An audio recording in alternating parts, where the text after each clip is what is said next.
Nirringrazzjakom u nilqgħu lill-membri l-ġodda. Illum ħaniddiskutu fuq xi affarijiet li nistgħu nagħmlu bħal da żmien u anke fix-xhur li ġejjin qabel tibda il-rebbija. Nixtieq ukoll nawgura lill-membri sena ġdida aħjar minn ta' qabilha u nisperaw illi tkun mimlija kollha saħħa. Illum ħanifoka l-aktar fuq il-repotting tas-siġar tal-bonsai. Għaliex aħna nagħmlu r-repotting. L-am prinċipali hu illi nagħmlu r-repotting għax is-siġra tkun mimlija bl-eruq, tkun iffullat bl-eruq, dik li ngħidula kondizzjoni pod-bound tree. Ġieli wkoll nagħmlu repotting biex nibdlu il-pot. Ġifieri is-siġar tagħna skont l-istil u d-disinn ġieli nkunu rridu nżewġuhom ma' pot ta' ħjar, allura ġieli nibdlu il-pot. Ġieli wkoll is-siġra l-inklinazzjoni tagħha ma tkunx kif nixtiequ, allura f'dak il-każ ġieli wkoll nagħmlu repotting. Speċjalment jekk aħna nkunu ħanamluha għall-exhibition.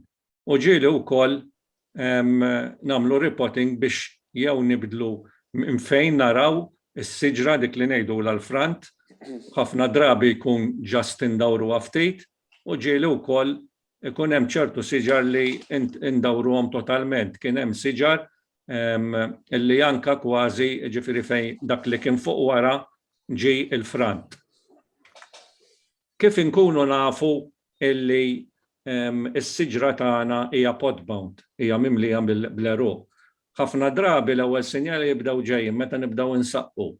Meta nibdew insaqqu l-ilma ma jibqax jinżel jipperkola l-isfel bħas-soltu.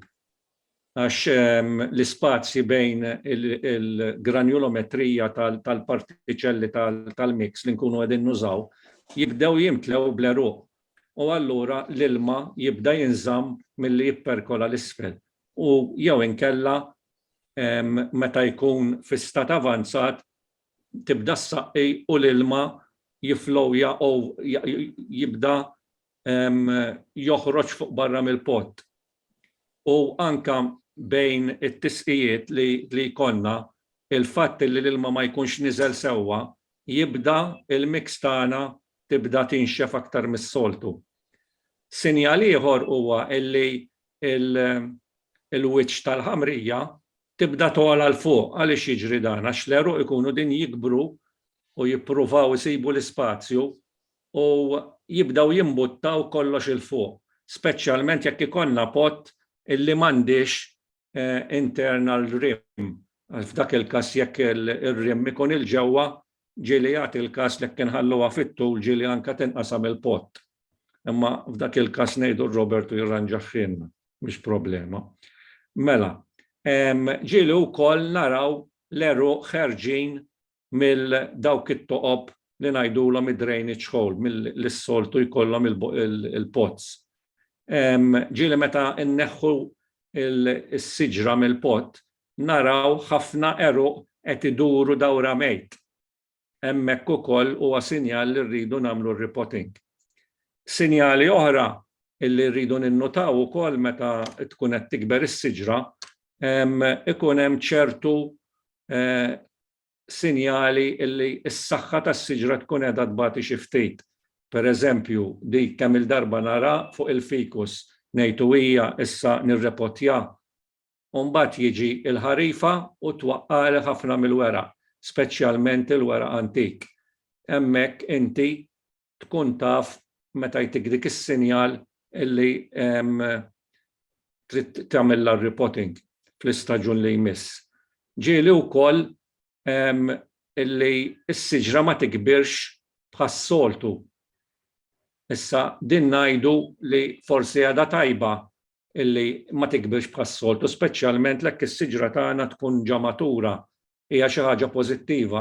Hemm min illi ħallija ftit pod-bound biex ma tikbirlux biex imbagħad ikollu tkabbir żgħir imma huwa a fine line, jiġifieri trid tkun taf x'inti tagħmel għax malajn tibda s-saħħa tas-siġra tibda tmurlek l-isfel u ma tirkuprax. Anka ġieli min iħallija pod bound biex tnaqqas is-size tal-werqa. Imma jekk inti m'intix ħaddaħla f'xi competition m'għandniex għalfejn inħallu għadbati lis-siġra. Jiġifieri meta tibda tara li s-siġra qed tagħmel inqas is-size tal-werq ikun żgħir, allura dak jista' jkun indikazzjoni rridu nagħmlu repotting. Anka ġieli tibda tagħmel issaffar il-weraq ukoll. Ġieli wkoll sinjali ieħor ta' pod bound huwa li fix-xitwa ikun hemm dawk iż-żraġen żgħar illi imutu. Hawnhekk qed naraw siġra li kienet ficus li kienet qed tagħti sinjali illi qed twaqqa l-weraq u mhix b'saħħitha u mbagħad lajta u bdejt nara jiġifieri li kellek ħafna eruq mimlija il-mesh xarhom ta' drainage hole ukoll kważi kienu kkaverjati kollha bl-eruq u hawnhekk l-eruq qiegħed idur jipprova jfittex tajjeb fejn jista' isib in-nutrijenti. F'dan il-każ inti trid tagħmel repotting u kont għamiltilha repotting. Mela importanti li nippreparaw minn qabel mhux waqt li qed tagħmel ir-repotting tgħid fejn hu dak, fejn hu toqgħod tiġri u s-siġra ma tieħux pjaċir, speċjalment inti tkun ġa neħħejta mill-pot u kxiftilha l-eruq, jiġifieri nagħmlu ftit studju qabel tas-siġra u x'pot ħanużaw naraw li jkollna il-mesh, il-wires biex norbtuha, li jkollna t-taħlit lest jekk dan anka nkunu ħallatnih qabel aħjar u jkollna wkoll lodda li ħanużaw. Jiġifieri jiena mhux se noqgħod nidħol kif nagħmlu repotting għax dik hija aktar bħala demonstration u jekk tridu jiġifieri dejjem ħassib kif issir ir-repotting eżatt, jiġifieri tidħol fuq YouTube ħassib żgur. Ħaġa importanti li nsib utili ħafna jien illi ftit ġranet qabel ir-repotting ma nsaqqix. Issa fix-xitwa ġieli jekk tħallihom barra ma tkunx qed issaqqi imma qed tkun qed tagħmel ix-xita, allura tkun trid iddaħħalha jew tattija b'xi ħaġa biex ix-xita ma tilħaqix ħalli il-mix tibda tinxef xi ftit.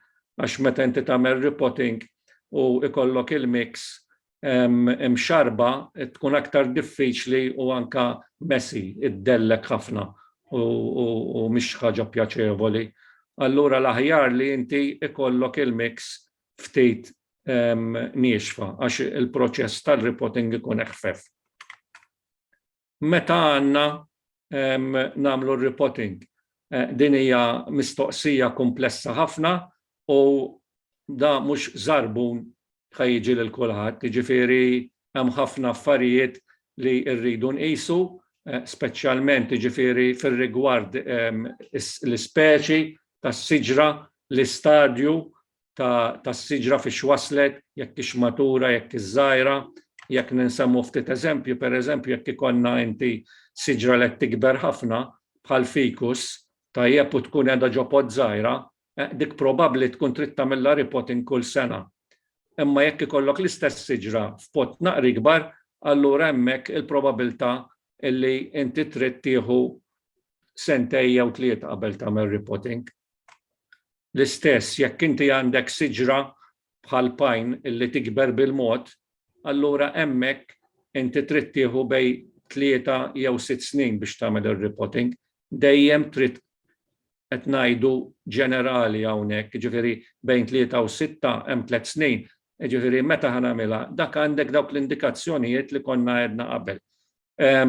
Fil-waqt jekk ikollok pine inti illi matura ħafna u allura il-tkabbir tagħha huwa baxx ħafna, hemmhekk ġieli ddum 10 snin. Jien għandi Aleppo pine naħseb ilha 13-il sena ġo l-istess spot u meta qlajta kollha mimlija mycorrhiza, jiġifieri dak l-assazzjoni ta' fungu mal-eruq u ħallejt hemm għax la ma rajtx illi missejra lura ħallejta u dejjem kull sena tella candles dejjem iżgħar u qed ittella aktar in-needles jiġu żgħar. Imma ħajjiġi żmien fejn nibda nara li s-siġra mhijiex b'saħħitha, allura ikolli nagħmel ir-repotting. Imma meta tkun speċi bħal pajn li ilha mbagħad tkun trid tagħmilha. Jiġifieri meta aħna wkoll naraw is-siġra tagħna, jiġifieri it-tkabbir tagħha qed inaqqas u inti ma tkun għamilt xejn differenti, jiġifieri żammejt kif issaqqi, kif tagħti l-feed u anke l-kondizzjonijiet ta' meteoroloġiċi bħalma kienu dis-sena li jinbidlu u ħafna mis-siġar batew, ġifieri jekk dawk ikunu kostanti, noqqas ta' tkabbir f'siġra jista' jindika illi trid tagħmel ir-repotting. Bħala rakkomandazzjoni, jekk inti tkun xtrajt siġra, aħjar l-ewwel tħalliha ftit tikber għandek, ħalli tidra l-ambjent, ħalli ma tistressjaħħiex għax anke l-fatt li bidlet l-ambjent ġiġa stressjajta u jekk ħad tagħmilha repotting ħad tistressja. Kulħadd jaf li r-repotting huwa jagħmilha ftit stress lis-siġra, imma mhux xi ħaġa li ma tirkuprax minnha.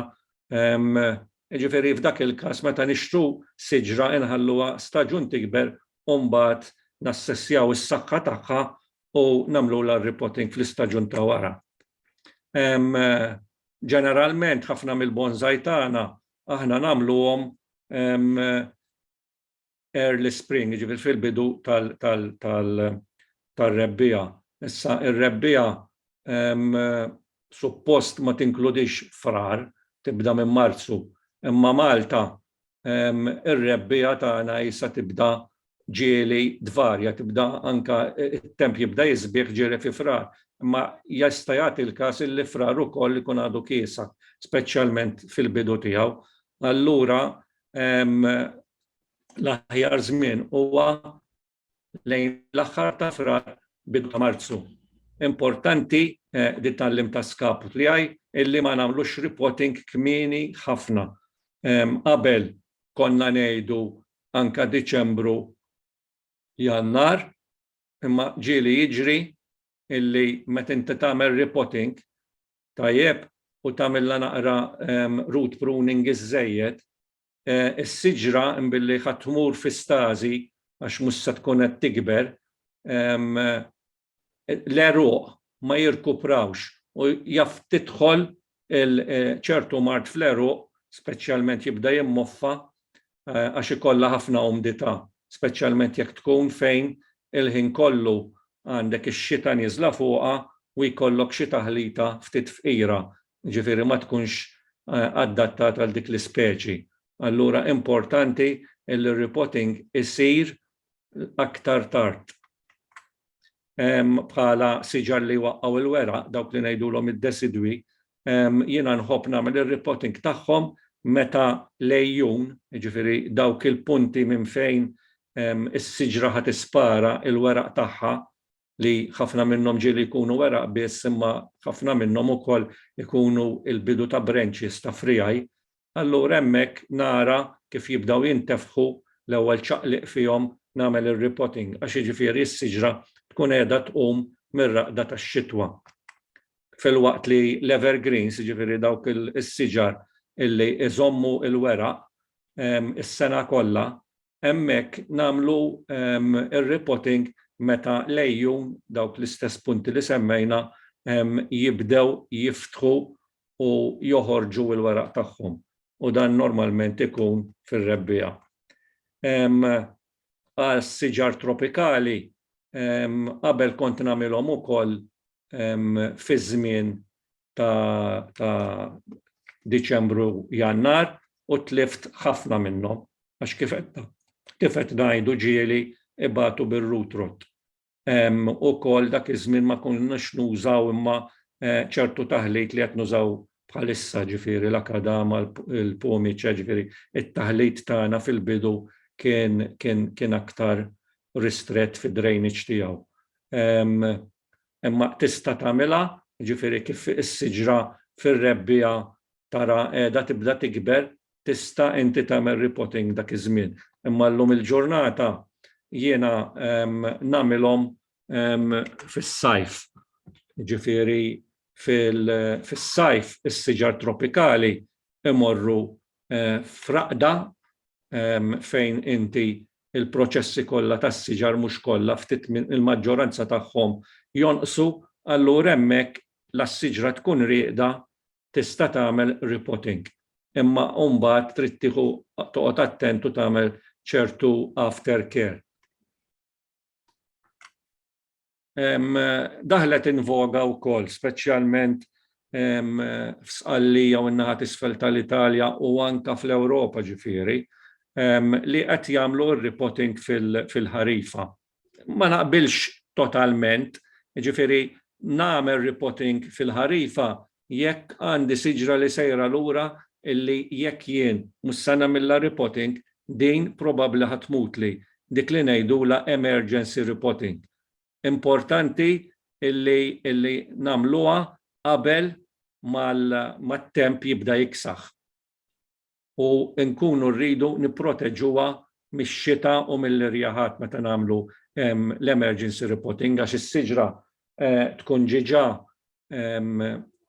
bdiet turi sinjali li s-saħħa tagħha qed tonqos, allura inti ħad tistressja wkoll bir-repotting, allura trid tagħmel aktar kura tajjeb biex ma żommiex aktar l-eruq tagħha mistadra. Hemm misunderstanding fejn jgħidulek illi inti tagħmel repotting meta siġra tagħmel il-fjuri, tirrepotja wara li tagħmel il-fjuri. Issa ġieli jiġri li ċertu siġar jagħmlu l-fjuri u ikun meta jispiċċaw mill-fjuri tagħhom ma jkunx iż-żmien propizju. Jien ngħid għalija dawn l-ispeċi xorta nagħmilhom repotting meta narhom qed jiċċaqalqu ġifieri ikunu waqgħu il-wera, imorru jorqdu u mbagħad kif jibdew huma fir-rebbija nagħmilhom repotting. Imma kif qed ngħid jiġifieri di tar-repotting fil-ħarifa qiegħda ssir ħafna komuni li jagħmlu anke l-Ingilterra, ġifieri Harry Harrington għamilha, anke x'ismu Terpal qed jagħmel ħafna repotting fil-ħarifa jibdew kmieni ħafna ġifieri fil-bidu ta' Settembru, ġifieri aħna wkoll ġieli nagħmlu f'Settembru, ġifieri ġieli għamilt Settembru Buganvilli, Zebbuċ ġieli għamilt ukoll. Imma naħseb l-aħjar żmien huwa dak li għedna qabel. Ġifieri fir-rebbija, għax hemmhekk ir-rebbija inti ħa tibda dieħel fi żmien fejn is-sħana tibda tikber, allora t-temperatura tkun aktar favorevoli għat tkabbir fl-eruq li nkunu naqqasnihom, allura jkunu riedew jerġgħu jikbru biex jieħdu il-post ta' dawk l-eruq l-antiki. Allura is-siġra tkun aktar reattiva għal proċessi li nagħmlu fuqha.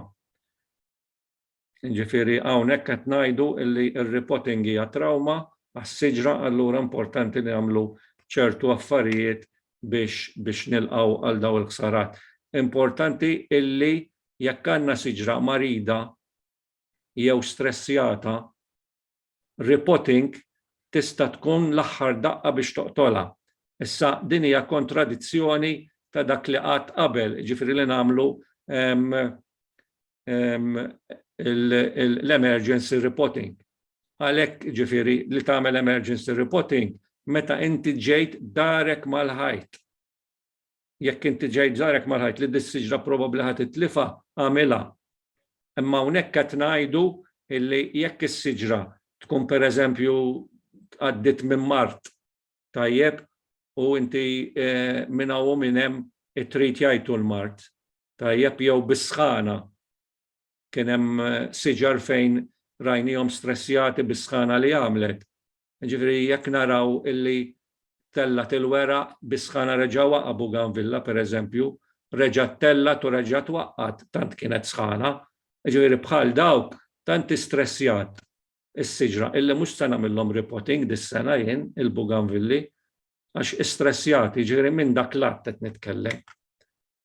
Issa ħa ngħaddi xi ħaġa illi ġieli nagħmlu soil additives, ġifieri nżidu xi affarijiet mat-taħlita li nagħmlu għal bonsai. Ma qatx nitkellem fuq it-taħlit għax it-taħlit tal-bonsai jiddependi ħafna drabi fuq l-ispeċi għalkemm jiena ma tantx nagħmel differenza bejn speċi u oħra fuq il-bonsai li nkabbar jien għax nuża kadama, pomice, lapillo u organic matter and that's it. Imma hemm min illi għal kull speċi jagħmel taħlita differenti.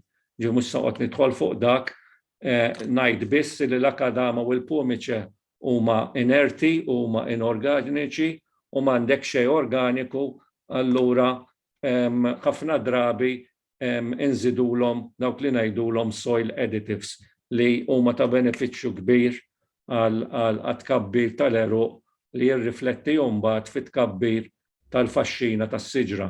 Dawn huma dawk li jgħidulhom il-humate products u il-mycorrhiza. Jiena ma naqbilx illi żżid NPK fertilizers jew organic fertilizers meta inti tagħmel il-mix. Dawk tista' żżidhom u ttihom bil-mod il-mod hekk kif is-siġra tkun irkuprat mill-istress tal-repotting. Mela ħanajdu xi ħaġa żgħira dalwaqt nispiċċa fuq il-humic acid, dan huwa hija sustanza illi nsibu f'dawn is-soil additives u hija komponiment tas-sustanzi illi nsibu f'dak li ngħidulu l-humus li huwa materjal organiku importanti ħafna fil-kimika u fil-fiżika tal-kwalità tas-siġr tal-ħamrija, tal-mix. Il-humic acid huwa dak li ngħidulu good chelator, jiġifieri jiġbed miegħu ċertu sustanzi biex dawn bix-xita ma jilliċjawx, ma jaħarbux mill-ħamrija, mill-mix, u aħna nafu li ara kemm il-darba nsaqqu, allura jekk inti tagħti xi fertilizer daw jilliċjaw mal-ewwel, jaħarbu mill-ħamrija, allura jekk nużaw daw il-humic acid dawn jarbothom u jibqgħu available biex l-eruq jistgħu jieħdu minnhom. U importanti wkoll għan nutrienti oħra kif ħanaraw. Ġifieri diversi studji juru illi meta nużaw dan il-humic acid ikollok tkabbir immens fl-eruq u anka f'dak fil-faxxina. Ġifieri jekk naraw hawn isfel nsibu il-riżultati ta' daw l-istudji, ġifieri xi ħaġa illi naħseb għandna nibdew ma nafx issa niddiskutu jekk hawn xi ħadd illi użhom. Imma hemm bżonn li nibdew nużawhom għax nibdew ngħidu għaliex ta' sħabna fis-Qallija għandhom dik il-ħdura, dik is-saħħa ta' enerġija. Għax jużaw il-humic acid u saqsejt il-Ignazio jekk jużhomx għalli jiena nuża il-biogas li huwa għandu aċidi umiċi, ġifieri dawn li din nitkellmu, u l-fluviċi li jixbħu ħafna wkoll. Dawn il-prodotti naħseb li għandna nibdew nġibu minnhom bħala klabb ħalli nibdew nużawhom aktar ta' spiss. Il-prodotti daw jiġu minn sustanza li jgħidula leonardite. Issa meta inti fi-żmien l-antik, miljuni ta' snin ilu, kien hemm foresti kbar li mietu, u mbagħad bid-duluvju li kien jiġru fit-taqlib tat-temp ta' dak iż-żmien beda mietu u beda jifforma il-faħam. Hemm lejer fuq il-faħam illi ma jkunx imbidel biex isir faħam, u dak jgħidulu il-leonardite. U ġej imħabba għax dan il-persuna li kien Leonard li huwa l-qaddis ta' Ħalkirkop tal-parroċċa, ġifieri kien studja fuqhom u ġifieri hemm depositi kbar hawnhekk waħda minnhom hija North Dakota illi taraw daw il-layers aw 3 layers suwed dawk huma l-Leonardite, ġifieri huwa sustanza organika illi għadha ma nbidlitx totalment biex issir faħam. Dawk kien għamel studji fuqu u sab li meta beda jħallathom mal-ħamrija beda jkollu aktar eruq b'saħħithom u aktar faxxina b'saħħitha. Hawnhekk qed naraw isek għandek qed tara il-layers, għandek 3 layers hawnhekk Leonardite, ġifieri tarhom 1, 2, 3. Ġifieri mhuwiex l-isfel ħafna, mbagħad jekk tħaffer aktar l-isfel għandek il-klej ukoll, għandek x'ismu. Hawnhekk din saqsejtilu ftit tal-ġranet ilu il-Ignazio qalli u jużhom kull 40 ġurnata mill-rebbija sakemm is-siġra tkun għadha turi għadha ma raqditx. Sustanza oħra importanti hija dik li ngħidu l-mycorrhiza li mija xejn ħlief fungu benefiċjali illi ikun f'simbiożi mal-eruq biex jgħin fl-assorbiment tal-ilma u speċjalment tan-nutrienti illi din il-mycorrhiza dan il-fungu insibuh kważi qed jinstab ma' kull pjanta li teżisti fid-dinja, ġifieri s-siġar speċjalment. Hemm ħafna prodotti u hawnhekk jekk fuq ix-xelluk tiegħi ġifieri s-siġar mingħajr il-mycorrhiza u mbagħad meta jinokjulaw ġifieri jinġettjaw il-mycorrhiza tiġi inkorporata fil-ħamrija din tibda tagħmel simbiożi tingħaqad ġifieri tagħmel żwieġ bejn hemm żewġ tipi mhux noqogħdu nidħlu fuqhom xi darba nagħtu lecture imma qed taraw surface area kemm tikber. Ġifieri tikber is-surface area tal-eruq tikber 700 darba u dik tgħin ħafna biex inti ikollok siġar b'saħħithom. Hemm ukoll min jirrakkomanda seaweed products biex inħaltuhom mar-repotting. Bħala aftercare hija importanti wkoll, ġifieri wara li nagħmlu ir-repotting nitfgħuhom f'postijiet għall-ken imma fejn ikollok id-dawl. Għall-ken għax inti ma tridx lis-siġar jintlaqtu bil-kesħa jew bir-riħ qawwi, speċjalment ikun riħ niexef. U id-dawl huwa importanti għax inti s-siġra trid li tagħmel il-photosynthesis għax il-photosynthesi ħajwassal biex is-siġra tagħmel it-sokkor u mit-sokkor jieħdu l-enerġija illi ħajużawhom fil-proċessi kollha ta' tkabbir tas-siġar. Importanti wkoll illi wara nagħmlu repotting nagħtu tisqija tajjeb imma mbagħad noqogħdu attenti biex nagħmlu t-tisqija meta it-taħlita tinxef. Ma nagħmlux overwatering għax inkella nistadru l-eruq u daw malajn jimmuffaw. Ma nagħtux fertilizers, issa hemm ħafna jgħidu siġġimat, mhux siġġimat.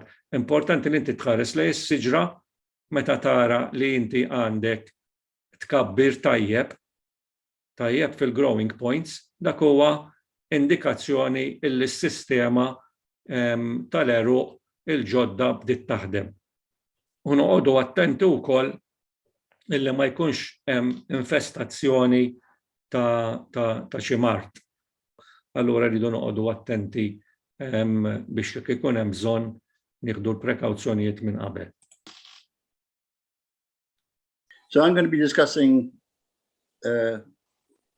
maintenance and what I do with my trees at this time of the year and coming into spring.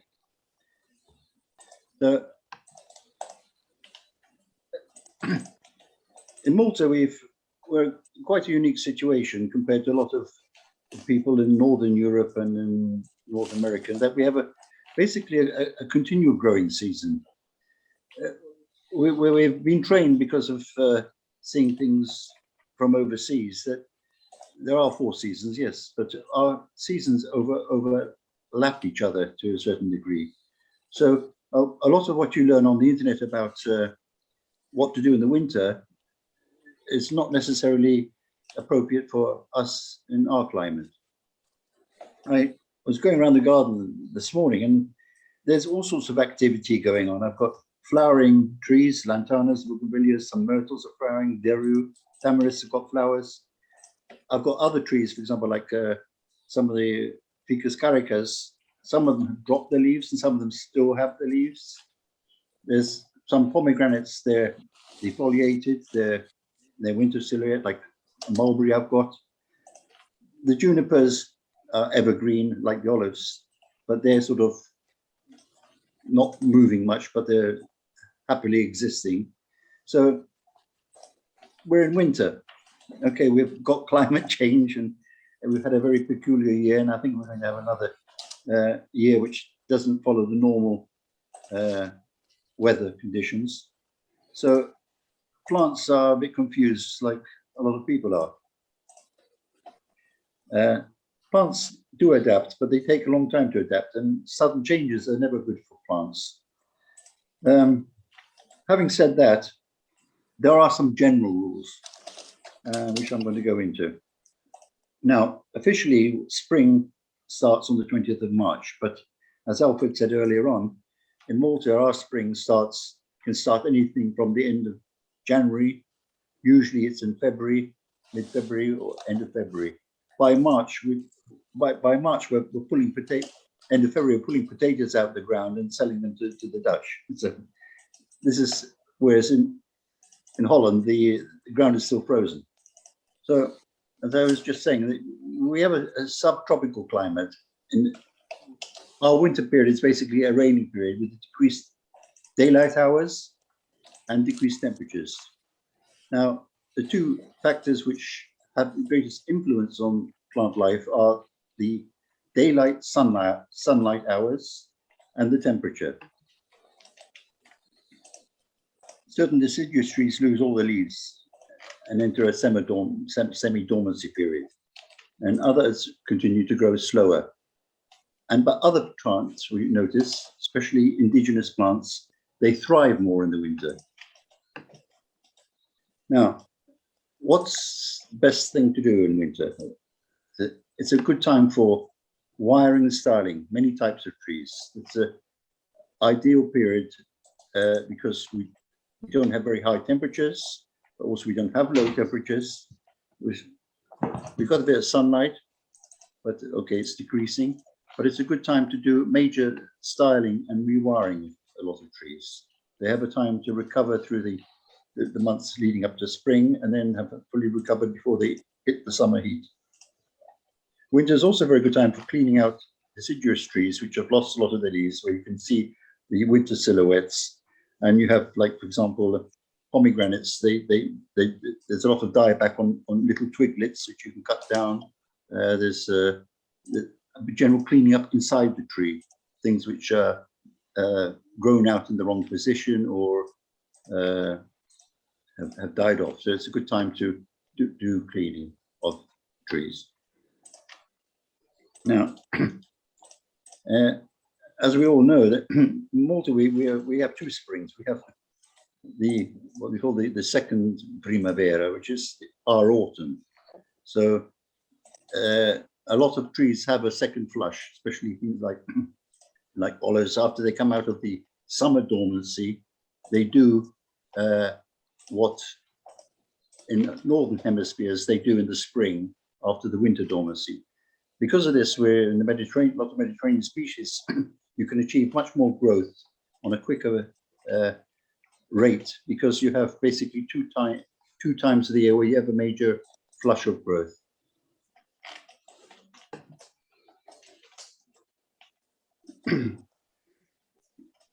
The actual spring, the one February, March is the strongest growth period, because not only are we coming out of a sort of semi-dormancy because of the darkness, short daylight hours, and the lower temperatures, but as the increased sunlight hours and the increased warm temperatures, a lot of trees thrive more. It depends where your tree is in your garden. No two gardens are the same, and no two trees are the same. This is a privet, which is in a sunny spot in my garden on the south side of the roof, and it's already pushing out new growth. Now, spring, you can break them down into 4 parts. There's pre-spring, early spring, mid-spring, and late spring.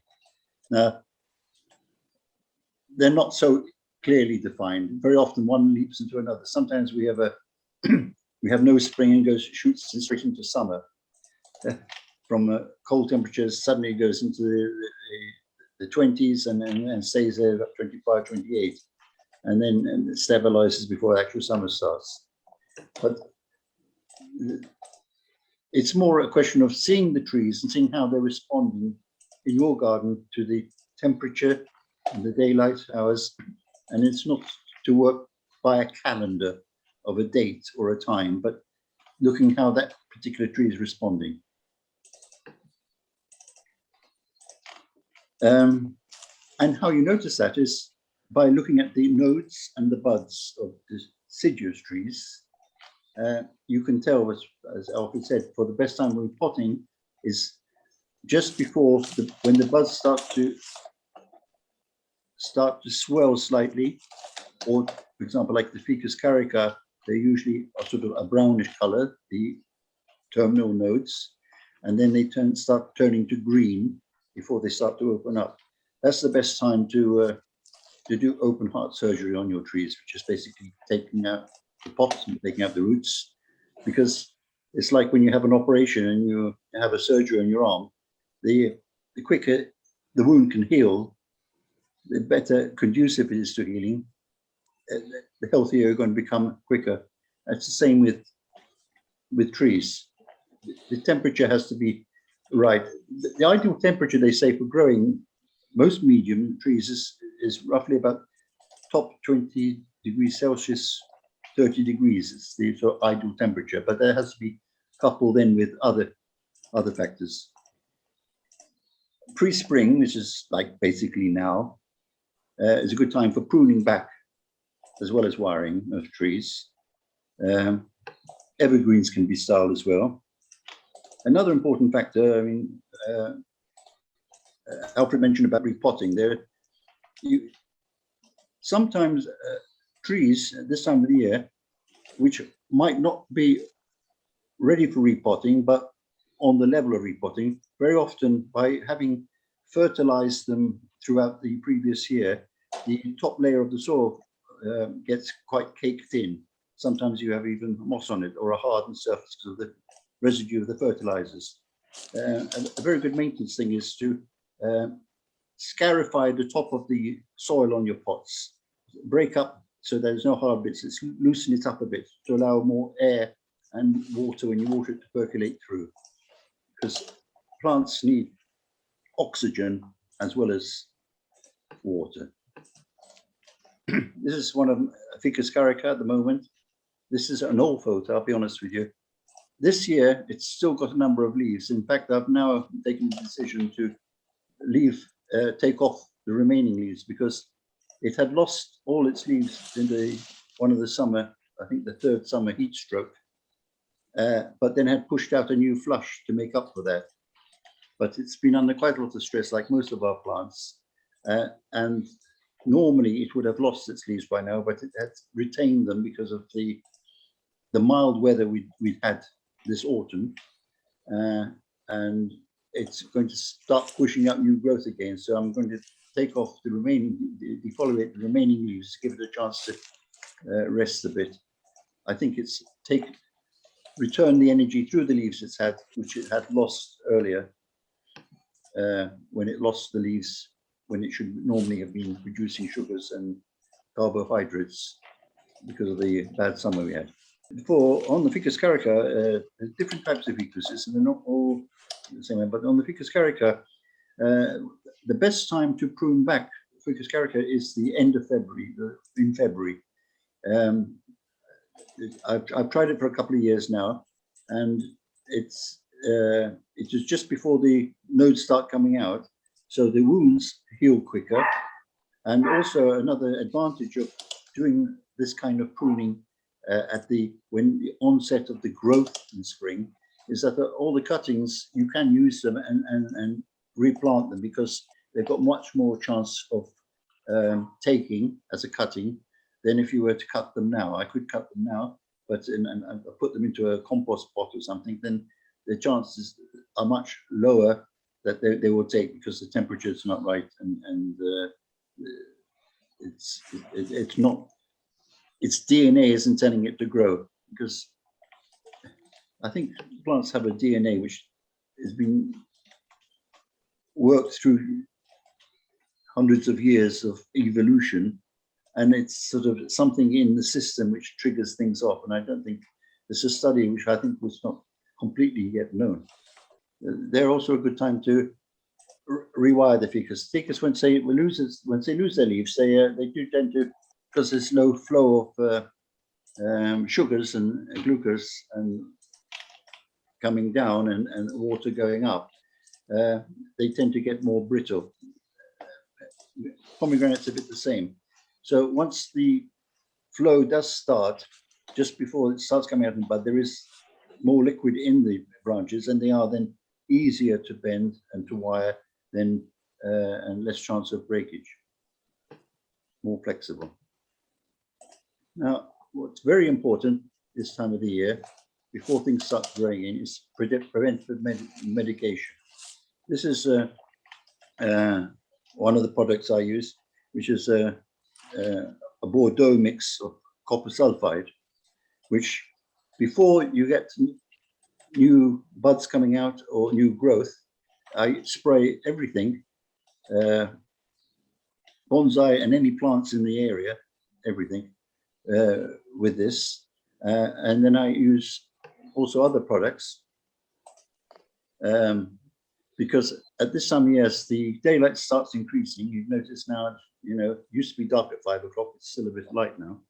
And the temperatures are going to go down again, I think, this weekend, but gradually they're going to hover around this time, then they'll start going up. Not just plants, but also a lot of other bacteria and living organisms are woken up through the change. So if a tree gets a fungal infection, it's very, very difficult to get rid of it. You can control it maybe, and very rarely eradicate it completely. But you can prevent it getting a fungal infection by treating them in advance on a regular basis. So this time of year, I apply it the first application, and then I repeat that usually every 2 weeks for the first 2 months or so. This is another fungicide, which is also systematic fungicide.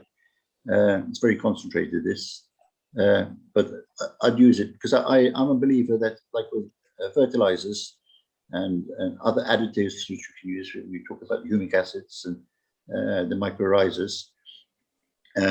I believe in not sticking to one product, but using different products, because a fungicide might have attacked certain fungi, but maybe not all of them. But another one might be more potent against another particular strain of fungi, they're like viruses. I mean, there's no one antibiotic for all diseases. You have different specific antibiotics, and with fungicides, I believe it's the same thing. So I like to swap and change from one to the other.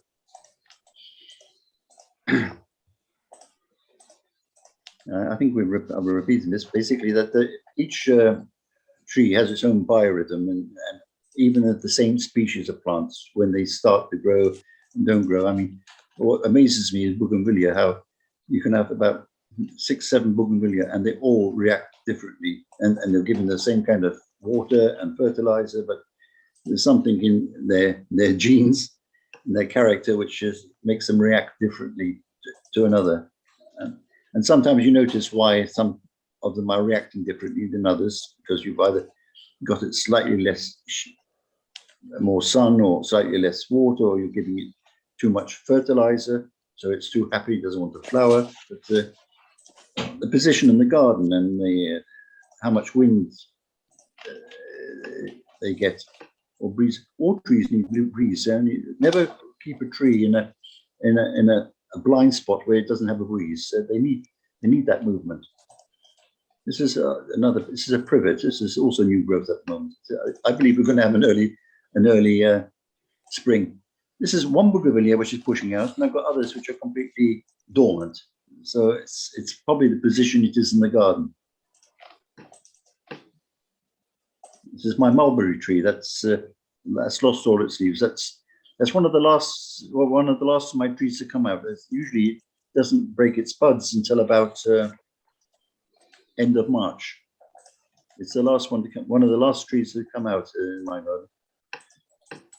These are the dormant buds, and they're an amazing plant, because when they do bud out, they come out in a flower, and then the flowers usually fertilize, and then I eat a bowl of mulberries every year from this tree. There's a gargour, or a Sandarac Gum tree, our national tree, that's pushing out at the moment again. The false pepper is showing, so this is the same false pepper. Now, another important thing, I give all my trees twice a year, but I start at the onset of spring, is give them iron cheat light boosts. I've been doing this for a number of years. I do it in the early spring, and then usually a second dose in the summer. And the main reason I give it is because our waters, although I treat my water to a certain degree, is very alkaline and hard.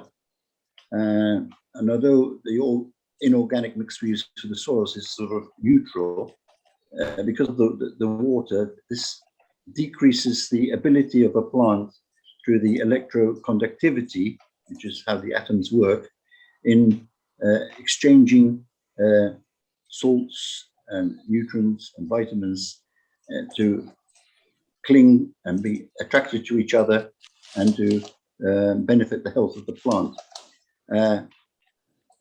You get a lot of chlorosis in the leaves, where the leaves start turning yellowish, because the process of photosynthesis isn't working properly. And very often it's because it's the lack of iron. So I like to give them an additional iron, which I mix with the water, and I put them into the soil mix of each plant. And I found twice a year usually works, because with the high pH of our water, this exchange is inhibited. So the iron helps out. Now, when you start fertilizing, fertilizing is a topic on its own, and I think everyone has their own ideas and their own methods. And but what Alfred said, I completely agree with. You never fertilize a plant which is sick, unhealthy, or just repotted.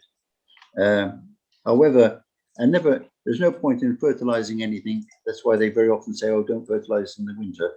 When things aren't growing, it doesn't need fertilizer. If it's in dormant stage in the summer, or if it's cold enough in the winter, you don't need to fertilize the plant.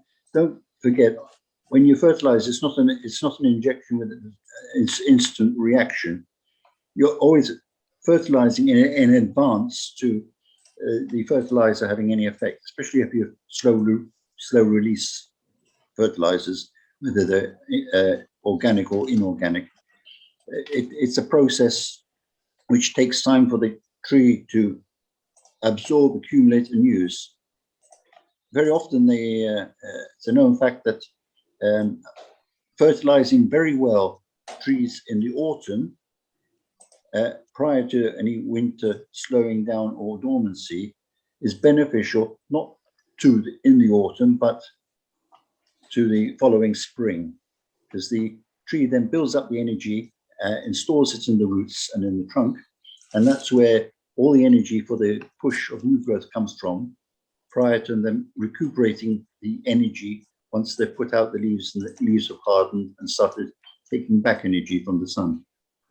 During this period of early spring, we have to be careful. We do sometimes have very strong winds to try and shelter your trees. There's nothing worse than having new growth having wind burn and burning out, and then have to put another flush out, because that's additional stress which you should try and avoid. With the start of new growth, you have to start with your insecticide or preventive treatment. The bees are already out in Mosta. I haven't noticed many insects yet, but having had a milder summer, you're going to have more insects this coming year. Insects help. Very cold weather helps to keep the insect population down, but you have to start using insecticides. I've been using for a number of years neem oil, which I found is, apart from being beneficial for plants, it's also beneficial for bees and other insects. It's not only just an insecticide, but it's also a fungicide in itself. You can't buy it now on the island. When I first started using it, I had to get it through eBay because you couldn't find it here. So by mid-spring, you should be having a nice garden which is growing all over the place, and you're getting your scissors out. Be careful. Allow things to grow before you start pruning back. I mean, if you've got something which is already in the design and you start seeing a long shoot coming out, I can start working on my trees again now. But you've got allow trees to push out their growth, for the growth to harden off, to regain the energy they have lost in their first spring growth before you start trimming back your branches or leaves. Spring, beginning of spring, is also a good time to air layer, and some grafting is also, certain trees is also a good time. Going back to experience I've heard from others, like Alfred with his grafting of wild olives, he said he's had a lot of good success in October. But don't forget, October is still our type of spring. So there's that. It's the logic. It's not the actual calendar time you're looking at. You have to look at what is happening around you. So once leaves are hardened off, they've turned into a darker green and they get more brittle. They've got they form a waxy coat on protection coat on top of the leaves. Then you can start thinking of pruning, development pruning. And you can also start thinking about sun shading, because I know there are some trees which can take the full sun, but I found that they do much better with the shading. And I think the temperature, it's not just the sun, it's trying to keep the temperature down. You've got to start looking for more insect activity. Sometimes, apart from spraying everything once, sometimes you've got to go back to certain trees and respray them more often than others, because if you notice there's an ant population, then start looking for aphids, because they like to harvest them. Other trees, though, and then we got like the halepensis, they have a different cycle of activity. They have new candle growth, and you shouldn't be pruning that now. That comes until the early summer. Is the second time of the year when you can prune them back. So, as we all know, then once the warmth sets in, then the more Mediterranean species start to take over, and they start to grow. I think I just mentioned as well to allow the elongation to thicken. And it's all pruning in itself. That's a whole discipline in itself. In fact, I was seeing a video from Ryan Neal not too long ago. I think I put it on the chat group because it's a very interesting one. It's all about spring propagation, I think he calls it. But he repeated a number of times how Komuro, his sensei, said the most important part of his work is not all the drastic bending and the restyling. It's the pruning. and how to prune and how to development prune. And he's got some very good demonstrations. I'll put the link for the YouTube video up on the chat group later. So don't forget, watering is probably one of the most important things. And this time of the year, when it rains a lot, be careful. Don't think because it's rained, your trees have got enough water. And be careful, the trees which are not growing or don't have leaves need very little water. In fact, they just need to be slightly moist. So be careful. I have lost in the past trees through them being waterlogged at this time of the year, and they've got no way for it to evaporate through foliage. So then there's nothing worse when the temperatures start going up and you've got a waterlogged or saturated pot to kill it, to promote fungi and root rot, etc. Thank you. That's it.